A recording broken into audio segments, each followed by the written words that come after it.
ದೇವರ ಪರಿಶುದ್ಧವಾದಂಥ ನಾಮಕ್ಕೆ ಸ್ತೋತ್ರ ಉಂಟಾಗಲಿ. ಮತ್ತೊಮ್ಮೆ ಸೇರಿ ಬಂದಿರುವಂಥ ಎಲ್ಲ ದೇವಜನರಿಗೆ, ಆನ್ಲೈನ್ ಮೂಲಕ ಟಿವಿ ಮೂಲಕ ಆರಾಧನಾ ಕೂಟದಲ್ಲಿ ಭಾಗವಹಿಸಿರುವ ಎಲ್ಲ ದೇವಜನರಿಗೆ ಯೇಸು ಕ್ರಿಸ್ತನ ನಾಮದಲ್ಲಿ ಸ್ವಾಗತಗಳನ್ನು ತಿಳಿಸ್ತಾ ಇದ್ದೇನೆ. ನಾವು ಈ ಹೊತ್ತು ಕರ್ತನ ಸಾನ್ನಿಧ್ಯದಲ್ಲಿರುವಾಗ ನಮ್ಮ ಕರ್ತನನ್ನು ಹಾಡಿ ಆರಾಧಿಸೋಣ. ನಮ್ಮ ಕರ್ತನ ವಾಕ್ಯಗಳನ್ನು ಕೇಳಿ ಬಲ ಹೊಂದಿಕೊಳ್ಳೋಣ. ಕಳೆದ ವಾರದಲ್ಲಿ ಅದ್ಭುತವಾಗಿ ನಡೆಸಿದ ದೇವರು ನೂತನ ವಾರದಲ್ಲಿ ಅದ್ಭುತವಾಗಿ ನಡೆಸುವುದಕ್ಕಾಗಿ ಒಪ್ಪಿಸಿಕೊಟ್ಟು ಪ್ರಾರ್ಥನೆಯೊಂದಿಗೆ ಈ ಕೂಟವನ್ನು ಪ್ರಾರಂಭಿಸೋಣ. ಮಹಾಪರಿಶುದ್ಧನಾಗಿರುವಂಥ ನಮ್ಮ ಪರಲೋಕದ ತಂದೆಯಾಗಿರು ದೇವರೇ, ನಿನ್ನ ಪರಿಶುದ್ಧ ನಾಮವನ್ನು ನಾವು ಕೊಂಡಾಡಿ ಸ್ತುತಿಸೋರಾಗಿದ್ದೇವೆ. ಮತ್ತೊಮ್ಮೆ ನಿನ್ನ ಪಾದಗಳ ಬಳಿಗೆ ಆರಾಧನೆ ಮಾಡುವುದಕ್ಕೋಸ್ಕರ ಸೇರಿ ಬರುವಂತೆ ನಮಗೆ ಸಹಾಯ ಮಾಡಿದ್ದಿ. ವಿಶೇಷವಾಗಿ ಕಳೆದ ವಾರದಲ್ಲಿ ನಮ್ಮನ್ನು ಅದ್ಭುತವಾಗಿ ನಡೆಸಿದ್ದಿ. ಎಲ್ಲ ಕೇಡು ಗಂಡಾಂತರ ಆಪತ್ತು ರೋಗಗಳಿಂದ ಬಿಡಿಸಿ ನಮಗೆ ಬೇಕಾದ ಆಹಾರ ವಸ್ತ್ರ ಆರೋಗ್ಯ ಎಲ್ಲವನ್ನು ದಯಪಾಲಿಸಿ ನಿನ್ನನ್ನು ಆರಾಧಿಸುವುದಕ್ಕೋಸ್ಕರ ನಮ್ಮನ್ನು ಬಲಪಡಿಸಿ ನಮ್ಮನ್ನು ಅದ್ಭುತವಾಗಿ ನಡೆಸಿಕೊಂಡು ಬಂದಿರುವ ಈ ಸ್ತೋತ್ರ. ವಿಶೇಷವಾಗಿ ಈ ಹೊತ್ತು ಸ್ವಾಮಿ ಆರಾಧನಾ ತಂಡವನ್ನು ನಿನ್ನ ಕರಗಳಲ್ಲಿ ಒಪ್ಪಿಸಿಕೊಡ್ತಾ ಇದ್ದೇವೆ. ಸೇರಿ ಬಂದಿರುವವರನ್ನು ನಿನ್ನ ಕರಗಳಲ್ಲಿ ಒಪ್ಪಿಸಿಕೊಡ್ತಾ ಇದ್ದೇವೆ. ಆನ್ಲೈನ್ ಮೂಲಕ ಟಿವಿ ಮೂಲಕ ಆರಾಧನಾ ಕೂಟದಲ್ಲಿ ಜಾಯ್ನ್ ಆಗಿರುವಂಥವ್ರನ್ನ ನಿನ್ನ ಕರಗಳಲ್ಲಿ ಒಪ್ಪಿಸಿಕೊಡ್ತಾ ಇದ್ದೇವೆ. ಸ್ವಲ್ಪ ಹೊತ್ತು ನಾವು ನಿನ್ನನ್ನು ಹಾಡಿ ಸ್ತುತಿಸಿ ಕೊಂಡಾಡುವಂತೆ ಸಹಾಯ ಮಾಡು. ಹೌದು, ಪ್ರಾರ್ಥನೆ ಮಾಡಲಿಕ್ಕೆ ಬಲಪಡಿಸು. ನಿನ್ನ ವಾಕ್ಯಗಳ ಮೂಲಕ ಈ ದಿನದಲ್ಲಿ ನಮ್ಮೆಲ್ಲರನ್ನ ಆಶೀರ್ವಾದ ಮಾಡು. ಅಪ್ಪ ಕರ್ತನೆ, ಸಾವಿರಾರು ಜನರು ಒಟ್ಟಿಗೆ ಸೇರಿ ನಿನ್ನನ್ನು ಆರಾಧಿಸಲಿಕ್ಕೆ ಕೃಪೆ ಕೊಡು. ಹಾಗೆ ಲೋಕದ ಎಲ್ಲ ಭಾಗಗಳಲ್ಲಿ ನಡೀತಿರುವಂಥ ಹೌದು ಆರಾಧನಾ ಕೂಟಗಳಲ್ಲಿ ನಿನ್ನ ಸಾನ್ನಿಧ್ಯ ಪ್ರಸನ್ನತೆಗಾಗಿ ಬೇಡಿಕೊಳ್ತಾ ಇದ್ದೇವೆ. ನಿನ್ನ ಪರಿಶುದ್ಧ ಕರಗಳಲ್ಲಿ ಒಪ್ಪಿಸಿದ್ದೇವೆ. ನಿನ್ನ ನಾಮ ಒಂದಕ್ಕೆ ಮಹಿಮೆ ಉಂಟಾಗಲಿ. ನಮ್ಮ ಪ್ರಾರ್ಥನೆ ಕೇಳಿದ್ದಿ ಸ್ತೋತ್ರ. ಯೇಸು ಕ್ರಿಸ್ತನ ಪರಿಶುದ್ಧ ನಾಮದಲ್ಲಿ ಪ್ರಾರ್ಥಿಸಿ ಹೊಂದಿಕೊಂಡಿದ್ದೇವೆ ಪರಲೋಕದ ತಂದೆಯೇ, ಆಮೇನ್, ಆಮೇನ್. Hallelujah, hallelujah. ನಮ್ಮ ಕರ್ತನು ಒಳ್ಳೆಯವನಾಗಿದ್ದಾನೆ. ಹಾಲೆಲೂಯ. ಈ ಭಾನುವಾರ ದಿನದಲ್ಲಿ ದೇವರ ಸನ್ನಿಧಿಯಲ್ಲಿ ಸೇರಿ ಬಂದು ಆತನನ್ನು ಆರಾಧಿಸುವಂತೆ ಆತನು ತನ್ನ ಕೃಪೆ ನಮ್ಮ ಮೇಲೆ ತೋರಿಸಿದ್ದಾನೆ. ಹಾಲೆಲೂಯ. ನಾವೆಲ್ಲರೂ ಸೇರಿ ಸ್ವಲ್ಪ ಹೊತ್ತು ದೇವರನ್ನು ಆರಾಧಿಸುವ. ಹಾಲೆಲೂಯ. ಬೆಟ್ಟಗಳು ಸ್ಥಳ ಬಿಟ್ಟರು, ಗುಡ್ಡಗಳು ಕದಲಿ ಹೋದವು. ಹಾಲೆಲೂಯ. ನಮ್ಮ ಕರ್ತನ ಕೃಪೆ, ನಮ್ಮ ಕರ್ತನ ದಯೆಯು ಎಂದಿಗೂ ಮಾರ್ಪಡದು. ಹಾಲೆಲೂಯ. ನಾವು ಎಲ್ಲರೂ ಕರಗಳನ್ನು ತಟ್ಟುತ್ತಾಡುವ, ದೇವರನ್ನು ಸ್ತುತಿಸುವ.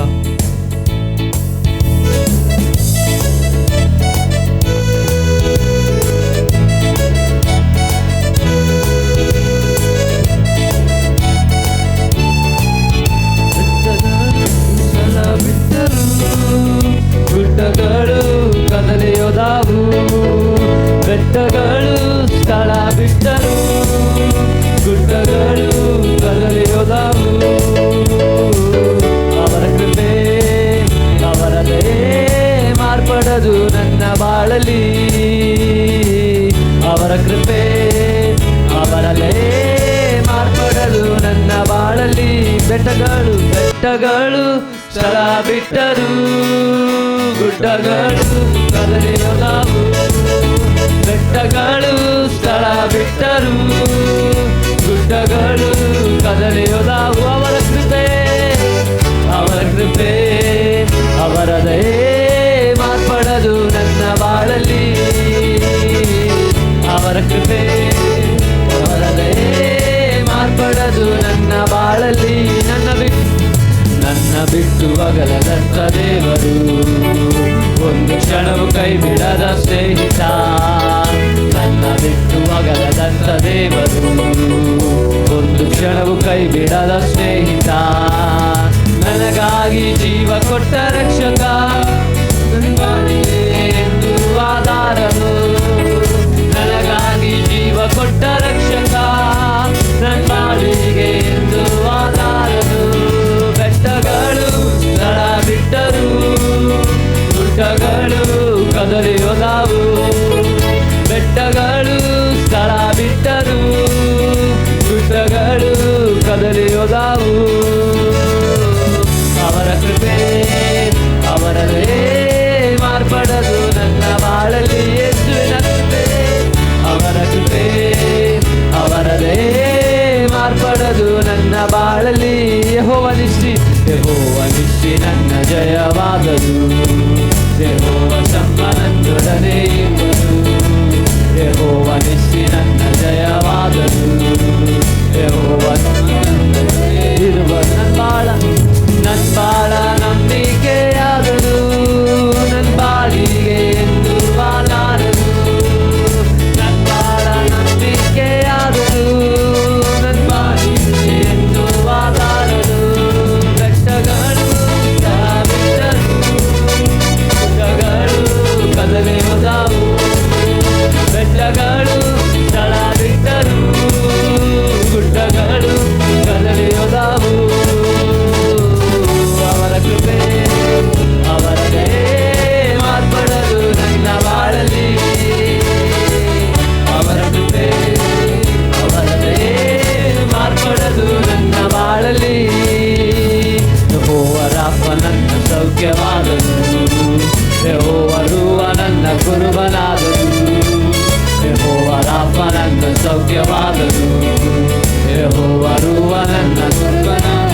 ಕ್ಷಣವು ಕೈ ಬಿಡದ ಸ್ನೇಹಿತ, ನನ್ನ ಬಿಟ್ಟು ಅಗಲದಂತ ದೇವರು, ಒಂದು ಕ್ಷಣವು ಕೈ ಬಿಡದ ಸ್ನೇಹಿತ. ನನಗಾಗಿ ಜೀವ ಕೊಟ್ಟ ರಕ್ಷಕ, ನನ್ನ ಬಾಳಿಗೆ ಎಂದು ಆಧಾರನು. ನನಗಾಗಿ ಜೀವ ಕೊಟ್ಟ ರಕ್ಷಕ, ನನ್ನ ಬಾಳಿಗೆ ಎಂದು ಆಧಾರನು. ಬೆಟ್ಟಗಳು ಸ್ಥಳ ಬಿಟ್ಟರು, ಗುಡ್ಡಗಳು ಕದಲಿಯೋದಾವು. ಬೆಟ್ಟಗಳು ಸ್ಥಳ ಬಿಟ್ಟರು, ಗುಡ್ಡಗಳು ಕದಲಿಯೋದಾವು. ಅವರ ಕೃಪೆ ಅವರದೇ ಮಾರ್ಪಡದು ನನ್ನ ಬಾಳಲಿ. ಅವರ ಕೃಪೆ ಅವರದೇ ಮಾರ್ಪಡದು ನನ್ನ ಬಾಳಲಿ. ಯೆಹೋವ ನಿಸ್ಸಿ ನನ್ನ ಜಯವಾದರು, ಯೆಹೋವ ಶಮ್ಮ ನನ್ನೊಡನೆ ಇರುವನು. ಯೆಹೋವ ನಿಸ್ಸಿ ನನ್ನ ಜಯವಾದರು, ಯೆಹೋವ ಶಮ್ಮ ನನ್ನೊಡನೆ ಇರುವನು. ನನ್ನ ಬಾಳ ನಂಬಿಕೆಯಾದನು, ನನ್ನ ಬಾಳಿಗೆ ಎಂದು ಆಧಾರನು. ನನ್ನ ಬಾಳ ನಂಬಿಕೆಯಾದನು, ನನ್ನ ಬಾಳಿಗೆ ಎಂದು ಆಧಾರನು. ಬೆಟ್ಟಗಳು ಸ್ಥಳ ಬಿಟ್ಟರು, ಗುಡ್ಡಗಳು ಕದಲಿಯೋದಾವು. ಬೆಟ್ಟಗಳು ಸ್ಥಳ ಬಿಟ್ಟರು, ಗುಡ್ಡಗಳು ಕದಲಿಯೋದಾವು. ಅವರ ಕೃಪೆ ಅವರದೇ ಮಾರ್ಪಡದು ನನ್ನ ಬಾಳಲಿ. ಅವರ ಕೃಪೆ ಅವರದೇ ಮಾರ್ಪಡದು ನನ್ನ ಬಾಳಲಿ. ಬೆಟ್ಟಗಳು ಸ್ಥಳ ಬಿಟ್ಟರು, ಗುಡ್ಡಗಳು ಕದಲಿಯೋದಾವು. ಬೆಟ್ಟಗಳು ಸ್ಥಳ ಬಿಟ್ಟರು, ಗುಡ್ಡಗಳು ಕದಲಿಯೋದಾವು. ಅವರ ಕೃಪೆ ಅವರದೇ ಮಾರ್ಪಡದು ನನ್ನ ಬಾಳಲಿ. ಯೇಸುವಿನ ಕೃಪೆ ಅವರದೇ ಮಾರ್ಪಡದು ನನ್ನ ಬಾಳಲಿ. ಅವರ ಕೃಪೆ ಅವರದೇ ಮಾರ್ಪಡದು ನನ್ನ ಬಾಳಲಿ. ಅವರ ಕೃಪೆ ಅವರದೇ ಮಾರ್ಪಡದು ನನ್ನ ಬಾಳಲಿ. Hallelujah, hallelujah, hallelujah. ಆತ ನಮ್ಮನ್ನು ಪ್ರೀತಿಸುವ ಕರ್ತನಾಗಿದ್ದಾನೆ. ಆತನ ಕೃಪೆಯು ಎಂದಿಗೂ ಮಾರ್ಪಡದಾಗಿದೆ. Hallelujah, hallelujah. ನಾವೆಲ್ಲರೂ ಸೇರಿ ಆಡುವ ರಕ್ತ ಕೋಟೆಯೊಳಗೆ ನಾ ಬಂದಿರುವೆ, ನನಗೇನು ಭಯವಿಲ್ಲ, ಯಾವ ಕೇಡು ಬಳಿ ಬರದು.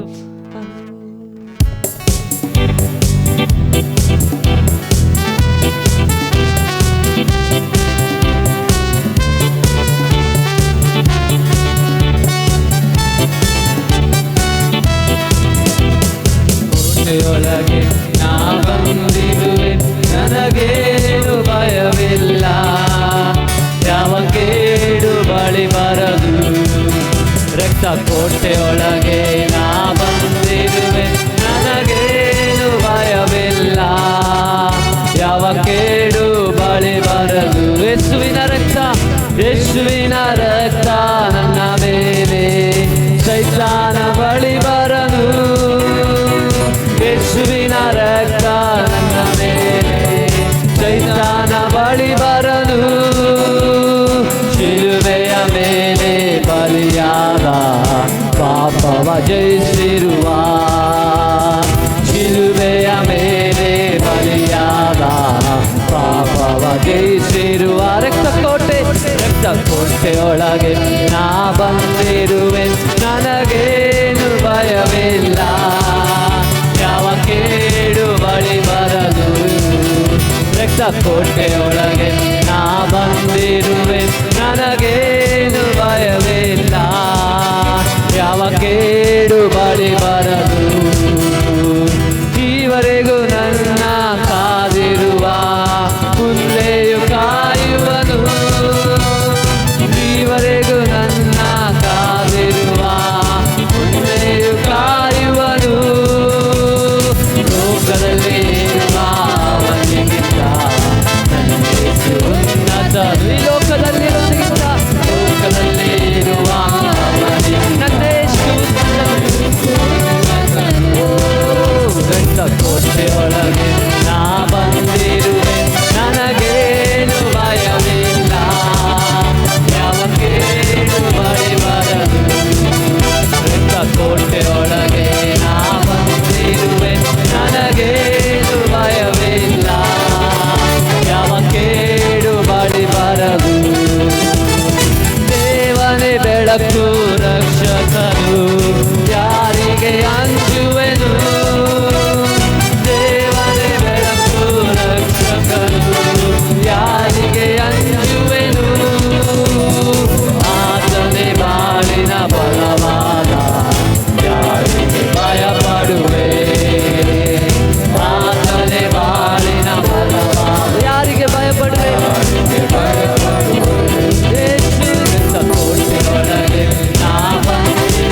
ರಕ್ತ ಕೋಟೆಯೊಳಗೆ ನಮ್ಮನ್ನು ಮರೆ ಮಾಡಿ ಕಾಯುವ ಕರ್ತನು ಆತನು. Hallelujah, hallelujah. ಆತನು ನಮ್ಮೊಂದಿಗಿರುವುದರಿಂದ ನಮಗೆ ಯಾವ ಭಯವೂ ಬೇಡ.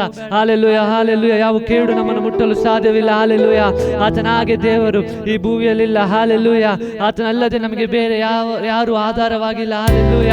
ಆತ ನಮ್ಮನ್ನು ಪ್ರೀತಿಸುವ ಕರ್ತನಾಗಿದ್ದಾನೆ. ಓ ಹಾಲೆಲೂಯ. ಕ್ರಿಸ್ತನ ಬಂಡೆ ಮೇಲೆ ನಮ್ಮನ್ನು ಸ್ಥಿರಪಡಿಸುವ ಕರ್ತನ. Hallelujah, hallelujah. ನಾವೆಲ್ಲರೂ ಸೇರಿ ಹೇಳುವಪ್ಪ, ನಿನ್ನ ಹಾಗೆ ದೇವರು ಈ ಭೂಮಿಯಲ್ಲಿಲ್ಲ. ನೀನಿಲ್ಲದೆ ಬೇರೆ ಆಧಾರವಿಲ್ಲ. ನಪ್ಪ ಹಾಲೆಲೂಯ, ನೀನೇ ನನ್ನ ಸರ್ವಸ್ವ.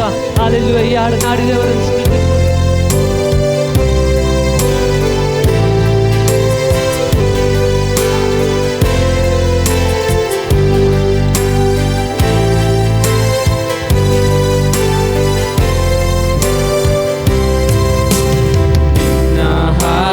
ದೇವರು ಭೂಮಿಯಲ್ಲಿಲ್ಲ. ನೀನಲ್ಲದೆ ಬೇರೆ ಆಧಾರವಿಲ್ಲ. ನಿನ್ನ ಪ್ರಿಯನಾಗಿ ನಾನೆಲೆಗೊಳ್ಳುವೆ. ನೀನೇ ನನ್ನ ಸರ್ವಸ್ವ, ನನ್ನ ಯೇಸು. ಎಲ್ಲರೂ ಸೇರಿ ನಿನ್ನ ಹಾಗೆ, ನಿನ್ನ ಹಾಗೆ ದೇವರು ಭೂಮಿಯಲ್ಲಿಲ್ಲ. ನೀನಲ್ಲದೆ ಬೇರೆ ಆಧಾರವಿಲ್ಲ. ನಿನ್ನ ಪ್ರಿಯನಾಗಿ ನಾನೆಲೆಗೊಳ್ಳುವೆ. ನೀನೇ ನನ್ನ ಸರ್ವಸ್ವ, ನನ್ನ ಯೇಸು. ಎಲ್ಲರೂ ಸೇರಿ ಆರಾಧನೆ, ಆರಾಧನೆ ನಿಮಗೆ, ಆರಾಧನೆ ಯೇಸುವೇ ನಿಮಗೆ, ಆರಾಧನೆ. ಓ ಆರಾಧನೆ ನಿಮಗೆ, ಆರಾಧನೆ ಯೇಸುವೇ ನಿಮಗೆ, ಆರಾಧನೆ. ಎಲ್ಲವನ್ನು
ನಮ್ಮನ್ನು ಪ್ರೀತಿಸುವ ಕರ್ತನಾತನು, ಹಾಲೆಲೂಯ, ನಮ್ಮ ಸರ್ವಸ್ವವು ಆತನೇ, ಹಾಲೆಲೂಯ, ಹಾಲೆಲೂಯ, ಹಾಲೆಲೂಯ. ಏನು ಇಲ್ಲದ ನಮ್ಮನ್ನು, ಹಾಲೆಲೂಯ, ಮೇಲೆತ್ತಿದ ಕರ್ತನು, ಆಮೇಲೆ ಏನು ಇಲ್ಲದ ನಮ್ಮನ್ನು ಪ್ರೀತಿಸಿದ ಕರ್ತನಾತನು, ಹಾಲೆಲೂಯ. ನಾವೆಲ್ಲರೂ ಸೇರಿ ಆಡುವಪ್ಪ, ಏನು ಇಲ್ಲದ ನೀ ನನ್ನ ಮೇಲೆತ್ತಿದ ಕರ್ತನೆ, ನಿನ್ನ ಪ್ರೀತಿ ನೆನೆಸಲು ಅಪ್ಪ ನಾನು ಸ್ತೋತ್ರದಿಂದ ಹಾಡುವೆನು, ಹಾಲೆಲೂಯ.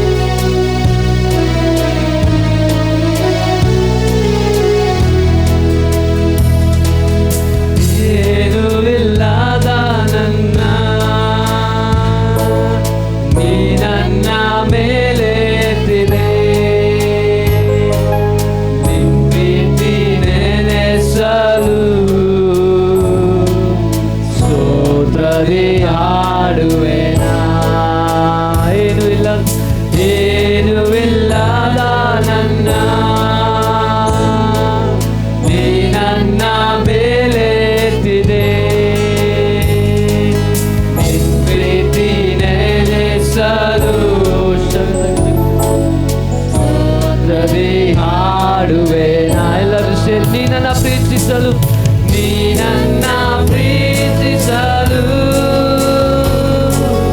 ನಾ ಯೋಗ್ಯನು ರಾಜ, ನೀ ನನ್ನ ನೆನೆಸಲು, ನೀ ನನ್ನ ನೆನೆಸಲು ನನ್ನ ಎಷ್ಟರದು, ನೀ ನನ್ನ ಪ್ರೀತಿಸಲು, ನೀ ನನ್ನ ಪ್ರೀತಿಸಲು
ಪ್ರೀತಿಸಲು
ಹಾಲೆಲೂಯ ಹಾಲೆಲೂಯ ಹಾಲೆಲೂಯ. ಚಿಕ್ಕವರಾದ ನಮ್ಮ ಮೇಲೆ ಆಮೇಲೆ ತನ್ನ ಶ್ರೇಷ್ಠವಾದ ಹಾಲೆಲೂಯ ಅಮೂಲ್ಯವಾದ ಪ್ರೀತಿಯನ್ನು ನಮ್ಮ ಮೇಲೆ ಇಟ್ಟ ಕರ್ತನು, ಹಾಲೆಲೂಯ ನಮ್ಮ ಮೇಲೆ ಆಮೇಲೆ ಹಾಲೆಲೂಯ ಪ್ರೀತಿ ಇಟ್ಟಿರುವ ಕರ್ತನು, ನಮ್ಮನ್ನು ನಡೆಸುವ ಕರ್ತನು, ಹಾಲೆಲೂಯ ಎಂದಿಗೂ ನಮ್ಮನ್ನು ಕೈ ಬಿಡದ ಕರ್ತನು, ಎಲ್ಲ ಸ್ಥಿತಿಗಳಲ್ಲೂ ನಮ್ಮ ಜೊತೆಯಲ್ಲಿರುವ ಕರ್ತನು ನಮ್ಮ ಯೇಸು ಕ್ರಿಸ್ತನೇ. ಹಾಲೆಲೂಯ ನಮ್ಮ ಅಪ್ಪ ತಂದೆಯಾದ ದೇವರು ಅಪ್ಪ ಎಂದು ಆತನನ್ನು ಕರೆಯಲು ನಮಗೆ ಅಧಿಕಾರವನ್ನು ಕೊಟ್ಟಿರುವ ಕರ್ತನ ಆತನು. ಹಾಲೆಲೂಯ ಯಾವ ಎಲ್ಲ ಸ್ಥಿತಿಗಳಲ್ಲೂ ನಮ್ಮನ್ನು ಕರೆ ಹಿಡಿದು ಒಂದೊಂದು ನಿಮಿಷದಲ್ಲೂ ನಮ್ಮನ್ನು ಕರೆ ಹಿಡಿದು ನಡೆಸುವ ಒಳ್ಳೆಯ ಕರ್ತನ ಆತನು. ಹಾಲೆಲೂಯ ಹಾಲೆಲೂಯ ಆತನೊಬ್ಬನೇ ಸ್ತುತಿಗೆ ಎಲ್ಲ ಯೋಗ್ಯನಾಗಿದ್ದಾನೆ. Hallelujah hallelujah. ನಾವು ಪ್ರಾರ್ಥಿಸುವ ಅಪ್ಪ ತಂದೆಯ ದೇವರೇ ಕರ್ತನೆ, ಅಪ್ಪ ಈ ಒಳ್ಳೆ ಶ್ರಮೆಕ್ಕಾಗಿ ಸ್ತೋತ್ರ ಅಪ್ಪ. ಸ್ವಲ್ಪ ಹೊತ್ತು ಕರ್ತನೆ ಅಲ್ಪರಾದ ನಾವು ಕರ್ತನೆ ಸರ್ವಶಕ್ತನಾದ ನಿನ್ನನ್ನು ಆರಾಧಿಸುವಂತೆ ಕರ್ತನೆ, ನಿನ್ನನ್ನು ಸ್ತುತಿಸುವಂತೆ ಅಪ್ಪ ಒಳ್ಳೆ ಅವಕಾಶ ಕೊಟ್ಟದಕ್ಕಾಗಿ ಸ್ತೋತ್ರ ಅಪ್ಪ. ನೀವು ನಮ್ಮ ಮೇಲೆ ಕೃಪೆ ಇಟ್ಟಿರುವುದಕ್ಕಾಗಿ ಸ್ತೋತ್ರ ಅಪ್ಪ.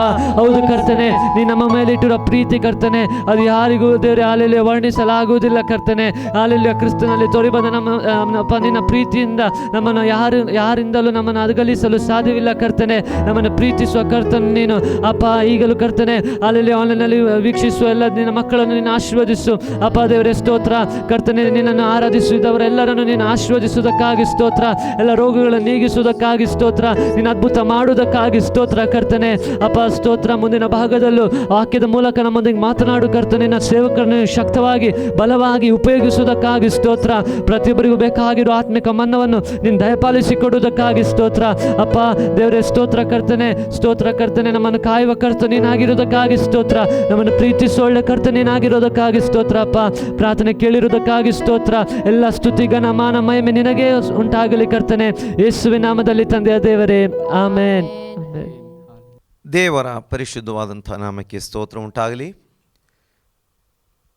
ಪ್ರೀತಿಯ ಎಲ್ಲ ಸಹೋದರ ಸಹೋದರಿಯರೇ, ದೇವಜನರೇ, ನಿಮ್ಮೆಲ್ಲರಿಗೂ ಯೇಸು ಕ್ರಿಸ್ತನ ನಾಮದಲ್ಲಿ ಈ ಆರಾಧನಾ ಕೂಟಕ್ಕೆ ಸ್ವಾಗತಗಳನ್ನು ತಿಳಿಸ್ತಾ ಇದ್ದೇನೆ. ಸ್ವಲ್ಪ ಸಮಯ ನಾವೆಲ್ಲ ನಮ್ಮ ಕರ್ತನನ್ನು ಹಾಡಿ ಆರಾಧಿಸುವಂತೆ ಕೊಂಡಾಡುವಂತೆ ನಮ್ಮ ದೇವರು ಸಹಾಯ ಮಾಡಿದ್ದಾನೆ.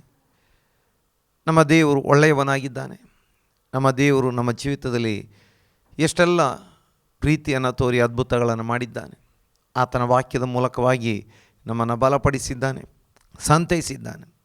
ಮತ್ತೊಮ್ಮೆ ಆತನ ಕರಗಳಲ್ಲಿ ಒಪ್ಪಿಸಿಕೊಡೋಣ ಮತ್ತು ದೇವರ ವಾಕ್ಯವನ್ನು ಧ್ಯಾನಿಸುವಂಥವರಾಗಿರೋಣ. ವಿಶೇಷವಾಗಿ ಅನೇಕರು ಆನ್ಲೈನ್ ಮೂಲಕವಾಗಿ, ಸೋಷಿಯಲ್ ಮೀಡಿಯಾಗಳ ಮೂಲಕವಾಗಿ, ಹಾಗೆ ಟಿ ವಿ ಮೂಲಕವಾಗಿ ಆರಾಧನಾ ಕೂಟದಲ್ಲಿ ಜಾಯ್ನ್ ಆಗಿದ್ದೀರಿ. ಎಲ್ಲರನ್ನ ಕರ್ತನು ಈ ದಿನದಲ್ಲಿ ಹೆಚ್ಚೆಚ್ಚಾಗಿ ಆಶೀರ್ವಾದ ಮಾಡಲಿ. ನಾವು ದೇವರ ವಾಕ್ಯವನ್ನು ಧ್ಯಾನಕ್ಕಾಗಿ ತೆಗೆದುಕೊಳ್ಳುವಂಥ ಸಮಯದಲ್ಲಿ 54ನೇ ಅಧ್ಯಾಯ 17ನೇ ವಾಕ್ಯ, ಯೆಶಾಯನ ಪ್ರವಾದನೆ.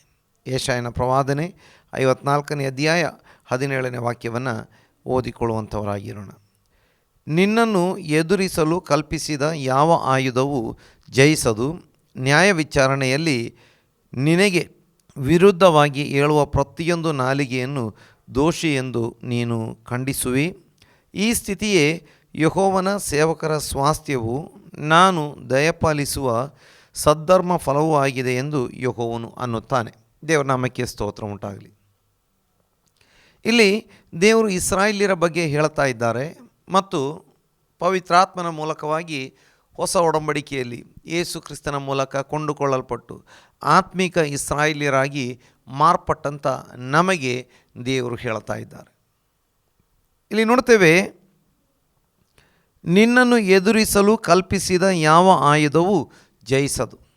ನಾವು ದೇವರ ಮಕ್ಕಳಾಗಿ ಜೀವಿಸುವಾಗ ನಮಗೆ ವಿರೋಧವಾಗಿ ಸೈತಾನ ಅನೇಕ ಆಯುಧಗಳನ್ನು ಆತ ಮಾಡ್ತಾನೇ ಇದ್ದಾನೆ, ಅಥವಾ ಅನೇಕ ಆಯುಧಗಳನ್ನು ಪ್ರಯೋಗಿಸುವುದಕ್ಕೆ ಅವನು ಪ್ರಯತ್ನ ಮಾಡುತ್ತಲೇ ಇದ್ದಾನೆ. ಅನೇಕ ಆಯುಧಗಳನ್ನು ಮಾಡುವವನಾಗಿದ್ದಾನೆ. ಆದರೆ ನಾವು ನೋಡ್ತೇವೆ, ಯೇಸು ಸ್ವಾಮಿಯ ಶಿಲುಬೆಯ ಮರಣದ ಮೂಲಕವಾಗಿ ಅದುವರೆಗೆ ಅವನು ಉಪಯೋಗಿಸ್ತಾ ಇದ್ದಂಥ ಎಲ್ಲ ಆಯುಧಗಳನ್ನು ಯೇಸು ಸ್ವಾಮಿ ಸೋಲಿಸಿದ್ದಾರೆ, ಜಯಿಸಿದ್ದಾರೆ, ಅವುಗಳನ್ನು ಮೆರೆಸುತ್ತಾ ತೋರಿಸಿದ್ದಾರೆ. ಕೊಲೊಸ್ಸೆ ಪತ್ರಿಕೆ ಅದರ 2ನೇ ಅಧ್ಯಾಯ ಅದರ 14-15 ಈ ವಾಕ್ಯಗಳಲ್ಲಿ ಈ ಭಾಗವನ್ನು ನಮಗೆ ಕಂಡುಕೊಳ್ಳಲಿಕ್ಕೆ ಸಾಧ್ಯವಾಗ್ತದೆ. ನಾನೇ ಆ ಭಾಗವನ್ನು ಓದಿಕೊಳ್ಳುತ್ತೇನೆ. ದೇವರಿಗೆ ಸ್ತೋತ್ರ ಉಂಟಾಗಲಿ. ಅಲ್ಲಿ ಈ ಪ್ರಕಾರವಾಗಿ ನಾವು ನೋಡ್ತಾ ಇದ್ದೇವೆ. 2ನೇ ಅಧ್ಯಾಯ ಅದರ 14-15 ವಾಕ್ಯಗಳು. ಆತನು ನಮ್ಮ ಅಪರಾಧಗಳನ್ನೆಲ್ಲ ಕ್ಷಮಿಸಿ ನಮ್ಮ ಮೇಲೆ ದೋಷಾರೋಪಣೆ ಮಾಡಿದ್ದಂಥ ಆಜ್ಞಾರೂಪವಾಗಿದ್ದಂಥ ಪತ್ರವನ್ನು ಕೆಡಿಸಿ ಅದನ್ನು ಶಿಲುಬೆಗೆ ಜಡಿದು ಇಲ್ಲದಂತಾಗ ಮಾಡಿದನು.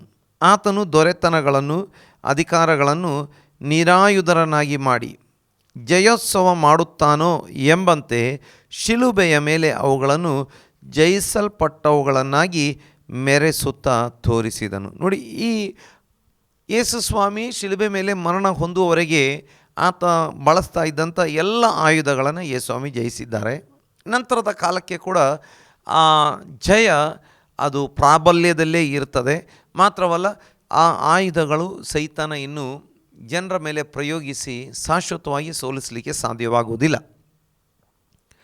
ಆದರೆ ಆತ ತಂತ್ರಗಳನ್ನು ಪ್ರಯೋಗಿಸುವುದಕ್ಕೆ ನೋಡುವಾತನಾಗಿದ್ದಾನೆ. ನೋಡಿ, ಹಳೆಯ ಒಡಂಬಡಿಕೆಯಲ್ಲಿ ಆತ ಏನು ಮಾಡ್ತಿದ್ದ? ಹಳೆಯ ಒಡಂಬಡಿಕೆ ಕಾಲದಲ್ಲಿ ಅಥವಾ ಯೇಸು ಸ್ವಾಮಿಯ ಶಿಲುಬೆ ಮರಣ ಪೂರ್ವದಲ್ಲಿ ಮರಣದ ಮೂಲಕವಾಗಿ ಆಳ್ವಿಕೆ ಮಾಡ್ತಿದ್ದ. ಯೇಸು ಸ್ವಾಮಿ ಮರಣವನ್ನು ಜಯಿಸಿದರು. ಯೇಸು ಸ್ವಾಮಿಯನ್ನು ನಂಬುವಂಥ ಪ್ರತಿಯೊಬ್ಬೊಬ್ಬರು ಮರಣದಿಂದ ಪಾರಾಗಿ ಜೀವಕ್ಕೆ ಸೇರಿದ್ದಾರೆ. ಶಾರೀರಿಕ ಮರಣ ಒಂದು ವೇಳೆ ಬಂದರೂ ಕೂಡ ದೇವರ ವಾಕ್ಯ ಅದನ್ನು ನಿದ್ರೆ ಎಂದು ಕರೆಯುತ್ತಾ ಇದೆ. ಮತ್ತು ಯೇಸು ಕ್ರಿಸ್ತನ ಮರಳಿ ಬರೋಣದಲ್ಲಿ ಶಾರೀರಿಕವಾಗಿ ಸತ್ತಂಥ ಭಕ್ತರು ಕೂಡ ಎದ್ದು ಬರುವವರಾಗಿದ್ದಾರೆ. ಮತ್ತು ಬದುಕಿರುವಂಥವರು ಮರಣವನ್ನು ಕಾಣದೆ ಅವರು ರೂಪಾಂತರವಾಗಿ ಎತ್ತಲ್ಪಡುವಂಥವರಾಗಿದ್ದಾರೆ. ಇನ್ನು ಆತ ಬೇರೆ ಬೇರೆ ರೀತಿಯ ಅನೇಕ ಆಯುಧಗಳನ್ನು ಪ್ರಯೋಗಿಸ್ತಾ ಇದ್ದ. ಹಸಿವೆ ಇರ್ಬೋದು, ನಗ್ನತೆ, ಬಟ್ಟೆ ಇಲ್ಲದ ಪರಿಸ್ಥಿತಿ ಇರ್ಬೋದು, ಏನೆಲ್ಲ ನಿಂದೆ ಇರ್ಬೋದು, ಹಿಂಸೆ ಇರ್ಬೋದು, ಎಲ್ಲವನ್ನು ಯೇಸು ಸ್ವಾಮಿ ಶಿಲುಬೆ ಮೇಲೆ ಜಯಿಸಿದ್ದಾರೆ. ಅಪಮಾನ ಇರ್ಬೋದು, ಇವುಗಳನ್ನೆಲ್ಲ ಯೇಸು ಸ್ವಾಮಿ ಶಿಲುಬೆ ಮೇಲೆ ಜಯಿಸಿದ್ದಾರೆ. ಹಾಗಾಗಿ ಹೊಸ ಒಡಂಬಡಿಕೆಯ ಸಭೆಗೆ ವಿರುದ್ಧವಾಗಿ ಯೇಸು ಸ್ವಾಮಿ ಸ್ವತಃ ಹೇಳಿದ್ದಾರೆ, ನಾನು ನನ್ನ ಸಭೆಯನ್ನು ಕಟ್ಟುವೆನು, ಪಾತಾಳ ಲೋಕದ ಬಲ ಅದನ್ನು ಜಯಿಸಲಾರದು. ನೋಡಿ, ಈ ಯಾವ ಆಯುಧಗಳು ಕೂಡ ಸೈತಾನ ನಮ್ಮನ್ನು ಜಯಿಸುವುದಕ್ಕೆ ಈ ಆಯುಧಗಳ ಮೂಲಕ ಇನ್ನು ಮುಂದೆ ಸಾಧ್ಯವೇ ಇಲ್ಲ. ಅದನ್ನೇ ಅಲ್ಲಿ ನಾವು ನೋಡ್ತೇವೆ, ನಿನಗೆ ವಿರೋಧವಾಗಿ ಕಲ್ಪಿಸಿದ ಯಾವ ಆಯುಧವೂ ಫಲಿಸದು, ನಿನಗೆ ವಿರೋಧವಾಗಿ ಕಲ್ಪಿಸಿದ ಯಾವ ಆಯುಧವೂ ಜಯಿಸದು. ನೋಡಿ, ಎಲ್ಲ ಆಯುಧಗಳನ್ನು ಯೇಸು ಸ್ವಾಮಿ ಜಯಿಸಿ ಬಿಟ್ಟಿದ್ದಾರೆ, ಅವುಗಳನ್ನು ಸೋಲಿಸಿದ್ದಾರೆ, ಅವುಗಳನ್ನು ತನ್ನ ಹತೋಟಿಗೆ ತೆಗೆದುಕೊಂಡು ಬಿಟ್ಟಿದ್ದಾರೆ, ಶಿಲುಬೆ ಮೇಲೆ ಅವುಗಳನ್ನು ಮೆರೆಸುತ್ತಾ ತೋರಿಸಿದ್ದಾರೆ ಎಂಬುದಾಗಿ ನೋಡುವುದಕ್ಕೆ ಸಾಧ್ಯವಾಗ್ತದೆ. ದೇವರ ನಾಮಕ್ಕೆ ಸ್ತೋತ್ರ ಉಂಟಾಗಲಿ. ಆದರೆ ಇನ್ನೂ ಕೂಡ ಅವನಿಗೆ ಕೆಲವು ಹೊಸ ರೀತಿಯ ತಂತ್ರಗಳ ಆಯುಧಗಳು ಇದ್ದಾವೆ. ಅವನು ನಿಜವಾಗಿ ಪ್ರಯೋಗಿಸ್ತಿದ್ದಂಥ ಆಯುಧಗಳು ಅದನ್ನು ಯೇಸು ಸ್ವಾಮಿ ಸೋಲಿಸಿ ಮೆರೆಸುತ್ತಾ ತೋರಿಸಿದರೆ, ಈಗ ಅವನು ತಂತ್ರಗಳ ಮೂಲಕ ಕೆಲವು ಆಯುಧಗಳನ್ನು ಮಾಡ್ತಾ ಇದ್ದಾನೆ. ಅಂದರೆ ಮನುಷ್ಯನಿಗೆ ವಂಚಿಸುವಂಥ ಕೆಲವು ತಂತ್ರಗಳನ್ನು ಆತ ಉಪಯೋಗಿಸ್ತಿದ್ದಾನೆ. ಆಯುಧಗಳು ಯಾವುದೂ ಉಳಿದಿಲ್ಲ, ಈಗ ತಂತ್ರಗಳನ್ನು ಆತ ಪ್ರಯೋಗಿಸ್ತಾ ಇದ್ದಾನೆ. ದೇವರಿಗೆ ಸ್ತೋತ್ರ ಉಂಟಾಗಲಿ. ನಾವು ಎಫೆಸ ಪತ್ರಿಕೆಗೆ ಬರುವಂಥ ಸಮಯದಲ್ಲಿ ಅಲ್ಲಿ ಅದರ ಬಗ್ಗೆ ಕೆಲವೊಂದು ವಿಚಾರಗಳನ್ನು ನೋಡುವುದಕ್ಕೆ ನಮಗೆ ಸಾಧ್ಯವಾಗ್ತದೆ. ಎಫೆಸ ಪತ್ರಿಕೆ 6ನೇ ಅಧ್ಯಾಯಕ್ಕೆ ಬರುವಂಥ ಸಮಯದಲ್ಲಿ ಅಲ್ಲಿ ನಾವು ಈ ಪ್ರಕಾರವಾಗಿ ಓದಿಕೊಳ್ಳುವುದಕ್ಕೆ ನಮಗೆ ಸಾಧ್ಯವಾಗ್ತದೆ.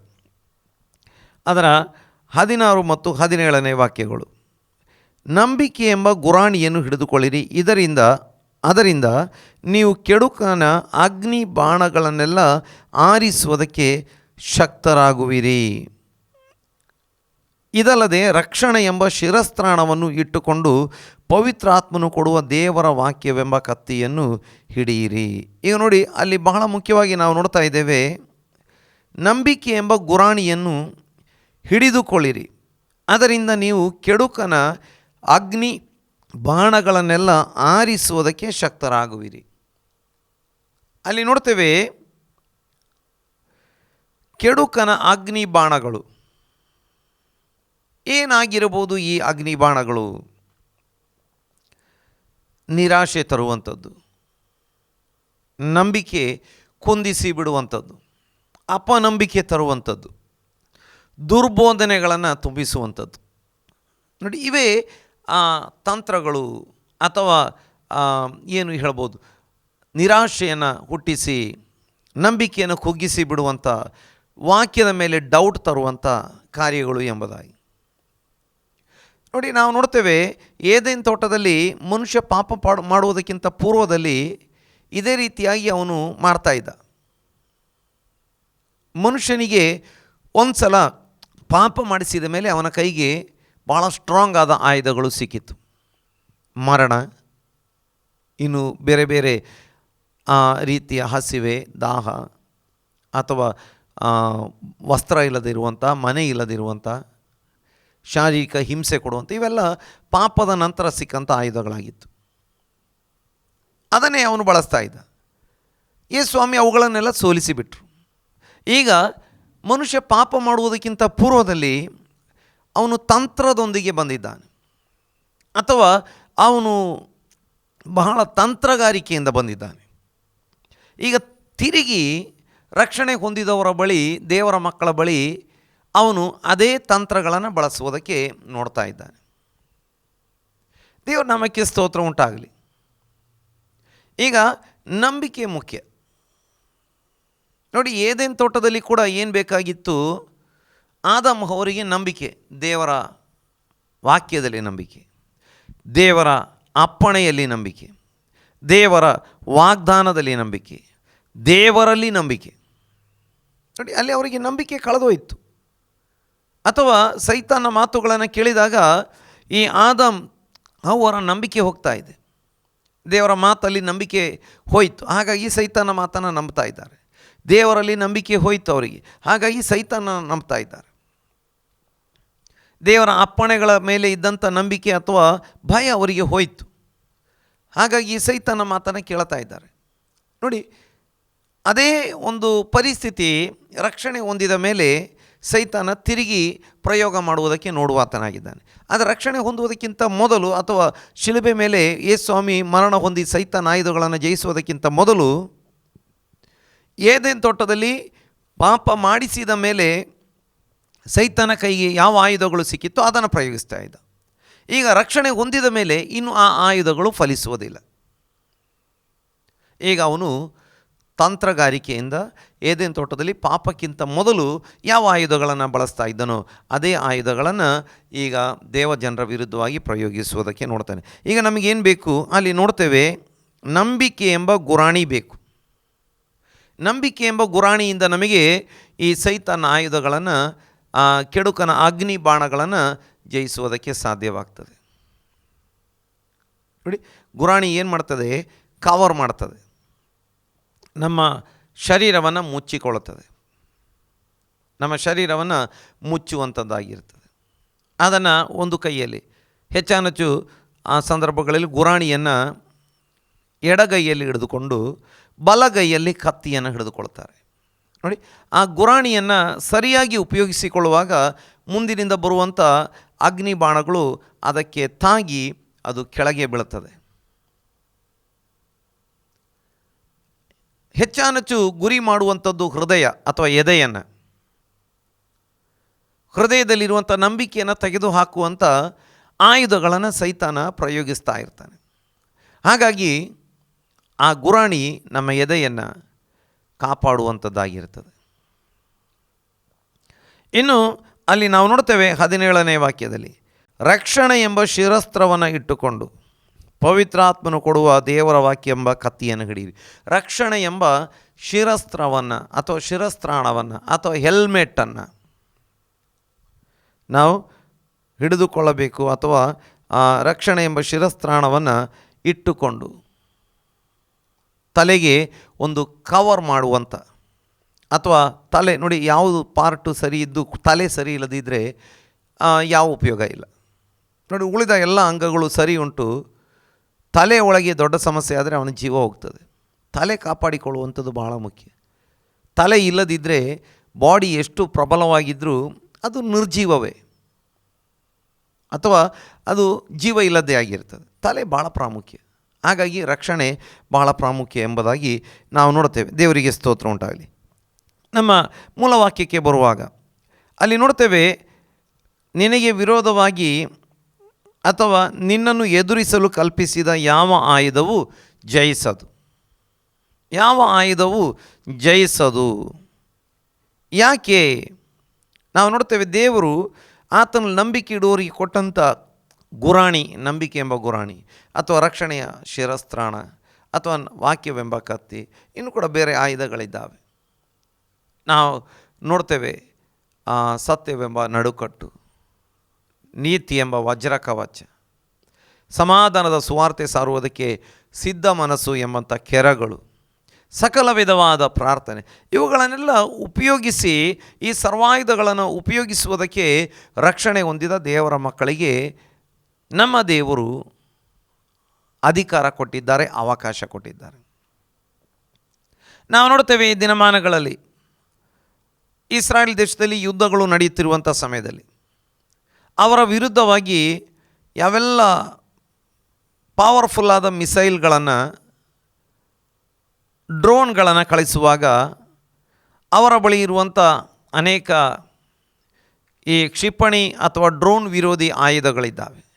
ಅಯನ್ ಡಾಮ್, ಅಯನ್ ಬೀಮ್ ನೋಡಿ, ಅವುಗಳ ಮೂಲಕ ಇವುಗಳನ್ನೆಲ್ಲ ಆಕಾಶ ಮಧ್ಯದಲ್ಲಿ ಅದನ್ನು ಸ್ಫೋಟಿಸಿ ಅಥವಾ ಅದನ್ನು ತುಂಡರಿಸಿ ಬಿಡುವಂಥದ್ದನ್ನು ನಾವು ನೋಡ್ತೇವೆ. ಅವರು ಎಷ್ಟೋ ಆಯುಧಗಳನ್ನು ಅಥವಾ ಕ್ಷಿಪಣಿಗಳನ್ನು ಕಳಿಸ್ತಾ ಇರ್ತಾರೆ. ಅವುಗಳನ್ನು ಬೀಳಿಸುವಂಥ, ಅವುಗಳನ್ನು ದಾರಿ ಮಧ್ಯದಲ್ಲೇ ಹೊಡೆದು ಉರುಳಿಸುವಂಥ ತಂತ್ರಜ್ಞಾನವನ್ನು ಇಸ್ರಾಯೇಲ್ ಕೈಯಲ್ಲಿ ನಾವು ನೋಡ್ತಾ ಇದ್ದೇವೆ. ಹಾಗಾದರೆ ನೋಡ್ತೇವೆ ನಮ್ಮ ವಿರುದ್ಧವಾಗಿ ಸೈತಾನ ಯಾವ ಕ್ಷಿಪಣಿ, ಯಾವ ಅಗ್ನಿಬಾಣ, ನೋಡಿ ಅಗ್ನಿಬಾಣ ಅಂತ ಹೇಳಿದರೆ ಬೆಂಕಿ ಇರುವ ಬಾಣ, ಅಂದರೆ ಈ ಕಾಲದಲ್ಲಿ ಅದನ್ನು ಕ್ಷಿಪಣಿಗಳ ರೀತಿಯಲ್ಲಿ ನೋಡಲಿಕ್ಕೆ ಸಾಧ್ಯವಾಗ್ತದೆ. ನೋಡಿ, ಯಾವ ಹೈಪರ್ಸಾನಿಕ್ ಕ್ಷಿಪಣಿ ಇರ್ಬೋದು ಅಥವಾ ಯಾವುದೇ ರೀತಿಯ ಕ್ಷಿಪಣಿ ಇರ್ಬೋದು, ಅವುಗಳನ್ನು ಬೀಳಿಸಲಿಕ್ಕೆ ತಂತ್ರಜ್ಞಾನ ಇರುವ ಪ್ರಕಾರವೇ ನಮ್ಮ ಕರ್ತನಲ್ಲಿ ನಂಬಿಕೆ ಇಟ್ಟಂಥ ಪ್ರತಿಯೊಬ್ಬೊಬ್ಬರಿಗೆ ಸೈತಾನ ಏನು ಅವರಿಗೆ ವಿರುದ್ಧವಾಗಿ ಪ್ರಯೋಗಿಸ್ತಾ ಇರ್ತಾನೆ, ಆ ಆಯುಧಗಳನ್ನೆಲ್ಲ ಕೆಡವಿ ಬಿಡುವಂಥ ಸರ್ವ ಆಯುಧಗಳನ್ನು ನಮ್ಮ ದೇವರು ನಮ್ಮ ಕೈಗೆ ಕೊಟ್ಟು ಬಿಟ್ಟಿದ್ದಾರೆ. ನಮ್ಮ ಕೈಗೆ ದೇವರು ಕೊಟ್ಟುಬಿಟ್ಟಿದ್ದಾನೆ. ಹಾಗಾಗಿ ಅವನ ಆಯುಧಗಳು ಒಂದು ಕೂಡ ಫಲಿಸುವುದಿಲ್ಲ ಎಂಬುದಾಗಿ ನಾವು ನೋಡುವಂಥವರಾಗಿದ್ದೇವೆ. ಕೆಲವೊಂದು ವಾಕ್ಯಗಳನ್ನು ಕೂಡ ಮುಂದುವರಿದು ನಾವು ಓದುವಂಥ ಸಮಯದಲ್ಲಿ ನಮಗೆ ಇನ್ನಷ್ಟು ಸ್ಪಷ್ಟವಾಗಿ ಇದನ್ನು ತಿಳಿದುಕೊಳ್ಳಲಿಕ್ಕೆ ನಮಗೆ ಸಾಧ್ಯವಾಗ್ತದೆ. ಜಕರೀಯನ ಪ್ರವಾದನ ಗ್ರಂಥಕ್ಕೆ ನಾವು ಬರುವಂಥ ಸಮಯದಲ್ಲಿ 1ನೇ ಅಧ್ಯಾಯ ಅದರ 18ರಿಂದ ವಾಕ್ಯಗಳನ್ನು ಓದಿಕೊಳ್ಳುವಾಗ, ನಾನು ಕಣ್ಣೆತ್ತಿ ನೋಡಲು 4 ಕೊಂಬುಗಳು ಕಾಣಿಸಿದವು. ವಿವರಿಸುವ ದೂತನನ್ನು ಕುರಿತು ಇವು ಏನು ಎಂದು ನಾನು ಕೇಳಿದ್ದಕ್ಕೆ ಇವು ಯಹೂದ, ಇಸ್ರಾಯೇಲು, ಯೆರೂಸಲೇಮುಗಳನ್ನು ಚದುರಿಸಿರುವ ಕೊಂಬುಗಳು ಎಂದು ಉತ್ತರ ಕೊಟ್ಟ. ನೋಡಿ, ಹಾಗಾದರೆ ಸೈತಾನ ಏನು ಮಾಡ್ತಾ ಇದ್ದಾನೆ? ದೇವ ಜನರನ್ನು ಚದುರಿಸುವಂಥ ಕೊಂಬುಗಳನ್ನು ತರುವವನಾಗಿದ್ದಾನೆ. ಕೆಲವೊಮ್ಮೆ ಕುಟುಂಬ ಚದುರಿಸುವಂಥ, ಸಭೆ ಚದುರಿಸುವಂಥ, ಬಿಸ್ನೆಸ್ ಚದುರಿಸುವಂಥ, ನಮ್ಮ ಗ್ರಾಹಕರನ್ನು ಅಥವಾ ಒಬ್ಬರಿಗೆ ಒಳ್ಳೆಯ ಗ್ರಾಹಕರು ತುಂಬ ಕಸ್ಟಮರ್ಸ್ ಇದ್ದಾರೆ, ಅವರನ್ನು ಚದುರಿಸಿ ಬಿಡುವಂಥ, ಅಥವಾ ಎಲ್ಲ ಪ್ರೀತಿ ಪಾತ್ರರನ್ನು, ಸಂಬಂಧಿಕರನ್ನು, ಗೆಳೆಯರನ್ನು, ಒಳ್ಳೊಳ್ಳೆ ಗೆಳೆಯರು, ಭಕ್ತರಾದಂಥ ಗೆಳೆಯರು, ಅವ್ರನ್ನ ಚದುರಿಸಿ ಬಿಡುವಂಥ, ಏಕಾಂಗಿತನಕ್ಕೆ ತಳ್ಳಿ ಬಿಡುವಂಥ ಅನೇಕ ರೀತಿಯ ಹೋರಾಟಗಳು ಸೈತಾನ ತರುವವನಾಗಿದ್ದಾನೆ. ನೋಡಿ, ಅಲ್ಲಿ ನೋಡ್ತೇವೆ, ಇವು ಏನು ಎಂಬುದಾಗಿ ವಿವರಿಸುವ ದೂತನನ್ನು ಜಕರಿಯ ಪ್ರವಾದಿ ಕೇಳ್ತಾ ಇರುವಾಗ ಅವನು ಇವು ಯಹೂದ, ಇಸ್ರಾಯೇಲ್, ಯೆರೂಸಲೇಮುಗಳನ್ನು ಚದುರಿಸುವ ಕೊಂಬುಗಳು.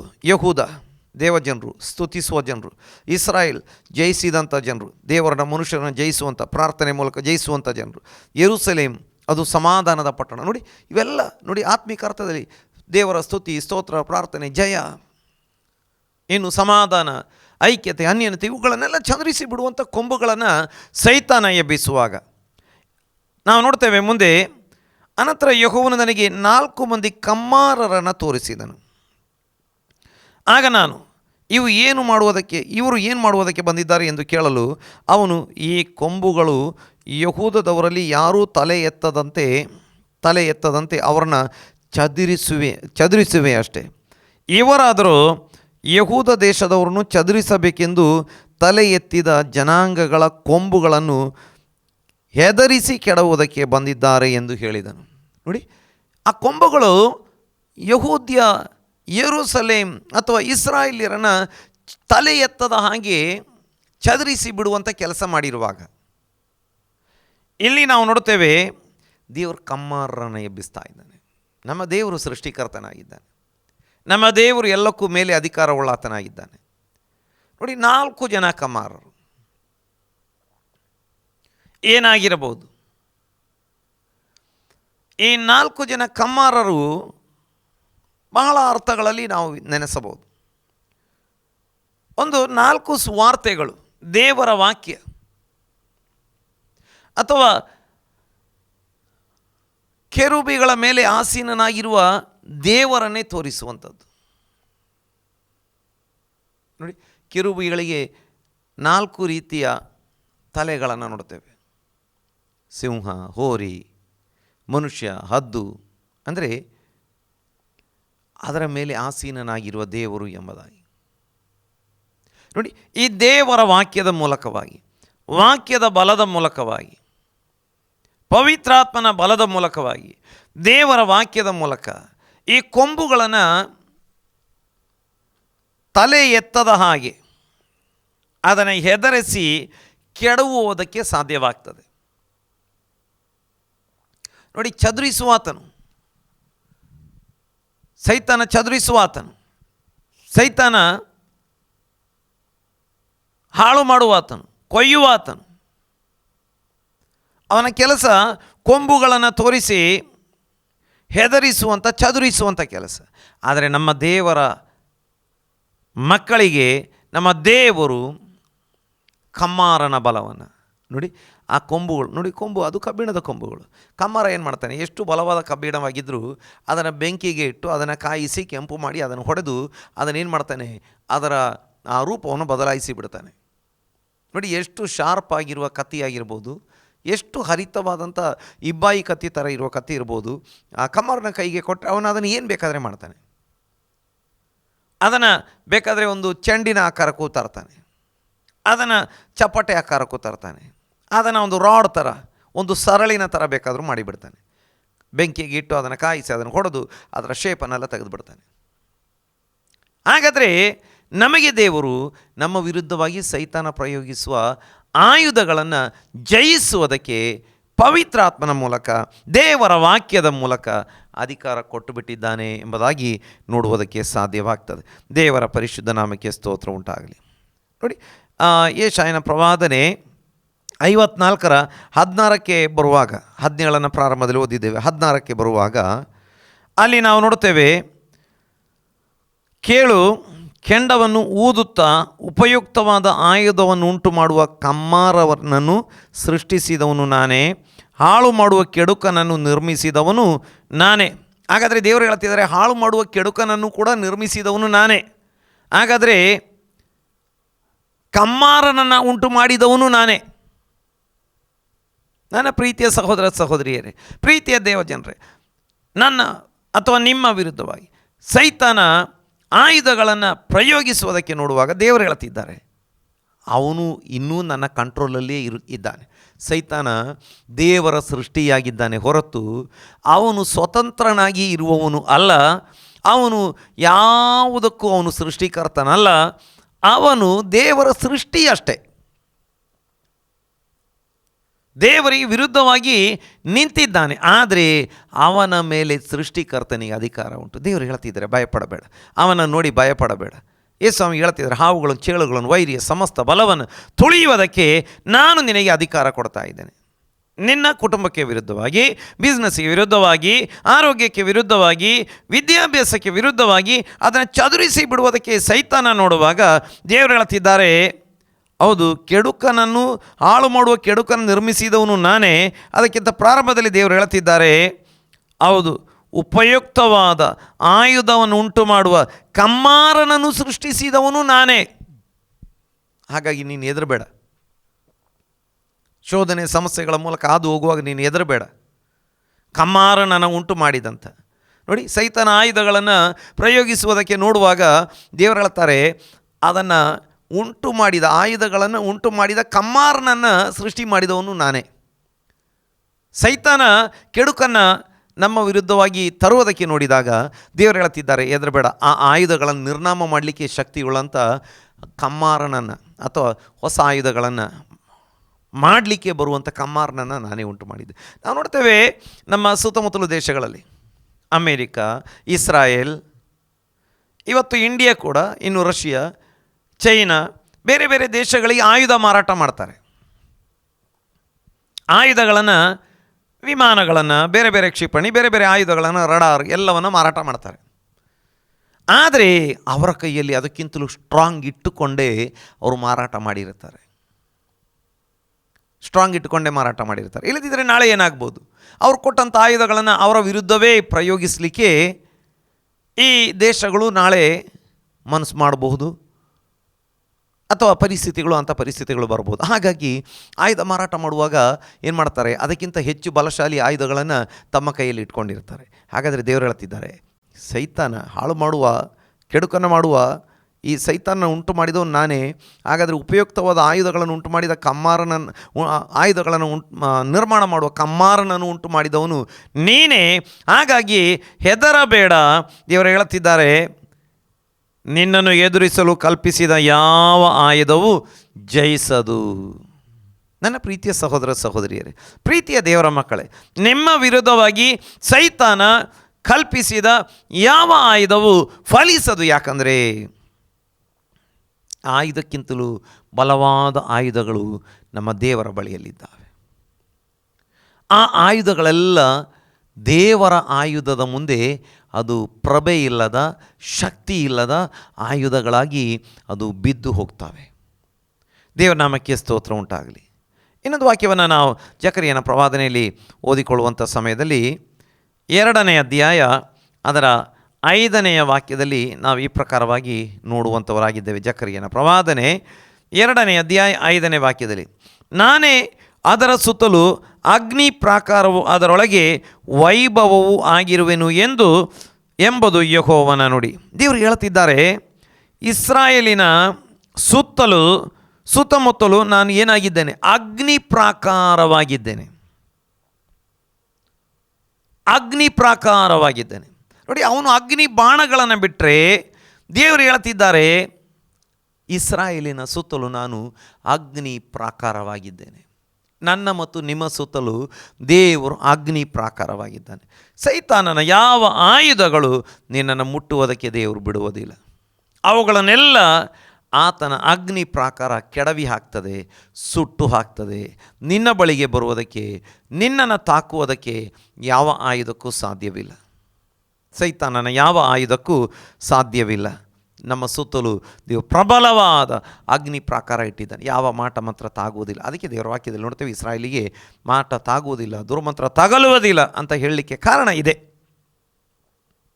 ದೇವರು ನಮ್ಮ ಸುತ್ತಲೂ ಅಗ್ನಿ ಪ್ರಾಕಾರವನ್ನು ಇಟ್ಟಿದ್ದಾನೆ ಎಂಬುದಾಗಿ ನಮಗೆ ನೋಡಲಿಕ್ಕೆ ಸಾಧ್ಯವಾಗ್ತದೆ. ದೇವರ ನಾಮಕ್ಕೆ ಸ್ತೋತ್ರ ಉಂಟಾಗಲಿ.